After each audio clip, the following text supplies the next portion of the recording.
رات کے اندھیرے میں لاہور کی خالی گلی میں گولی چلنے کی آواز گونجی اور لوگ خوف سے گھروں کی کھڑکیوں کے پیچھے چھپ گئے۔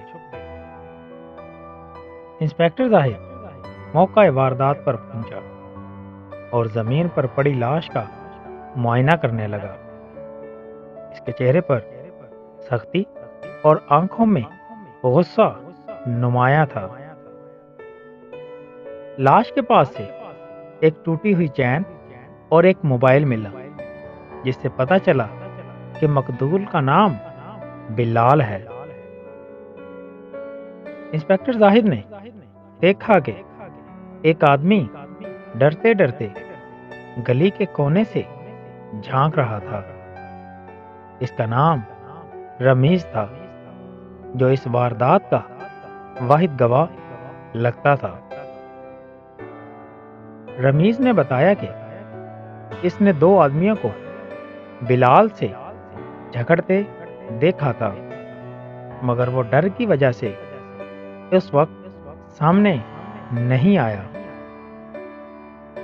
رمیز نے بتایا کہ دونوں ملزمان موٹر سائیکل پر تھے، ایک لمبا اور مضبوط جبکہ دوسرا درمیانے قد کا تھا۔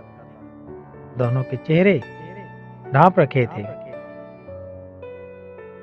انسپکٹر زاہد بلال کی والدہ سے ملا، جو دکھ میں ڈوبی ہوئی تھی اور ہر بات دہراتی رہتی تھی کہ اس کا بیٹا کسی سے دشمنی نہیں رکھتا تھا۔ پولیس نے قریبی دکان سے CCTV فوٹیج لی، جس میں موٹر سائیکل کا نمبر صاف دکھائی دے رہا تھا۔ فوٹیج کی مدد سے پولیس ملزمان کے ٹھکانے تک پہنچ گئی، جہاں دونوں اپنے جرم کے سامان کے ساتھ پکڑے گئے۔ انسپکٹر زاہد نے پریس کانفرنس میں کہا کہ بلال کا قتل ایک ذاتی جھگڑے کا نتیجہ تھا اور دونوں ملزمان کو قانون کے مطابق سزا ملے گی۔ دوستوں، اگر آپ کو ہماری یہ کہانی اچھی لگی ہو تو ہمارے چینل کو لازمی سبسکرائب کیجیے۔